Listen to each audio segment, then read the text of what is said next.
How much do you actually need to retire in the UK? It's the biggest money question there is, and most people are flying blind. The honest answer is a real calculable number, and once you have it, everything else gets clearer.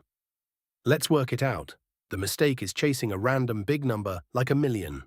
Start instead with the only figure that matters: how much you'll spend a year in retirement. Your target pot is built entirely around that. Comfortable life, modest life, it changes everything. Industry research gives useful benchmarks. For a single person, a moderate lifestyle needs somewhere around £31,000 a year, and a comfortable one closer to 43,000. Couples need more in total, but less each. These figures update yearly, so treat them as a guide and check the latest. Now the good news, you don't have to fund all of that yourself. The full state pension gives you roughly 12,000 a year. Subtract that, and what's left is the gap your own savings need to fill. For a moderate lifestyle, that gap might be around 20,000 a year. To turn that yearly gap into a pot, use a simple rule: multiply it by 25. That comes from the idea of drawing about 4% a year. A £20,000 gap means a target of around £500,000 invested. Suddenly, the impossible number has a formula.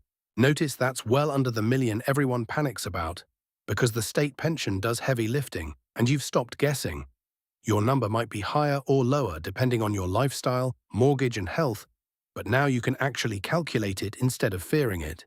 Getting there rests on the same levers. Pay into a pension, grab every bit of employer match, and start early so compounding does the work. Someone starting in their 20s needs to save far less each month than someone starting in their 40s for the same result. So stop guessing and run your own numbers. Estimate your yearly spending, subtract the state pension, multiply the gap by 25, and check your pension's on track. An hour with those 4 steps beats a decade of vague worry. Investing carries risk, but not planning is riskier. Your retirement number isn't a mystery. It's spending times 25 minus the state pension. This is education, not financial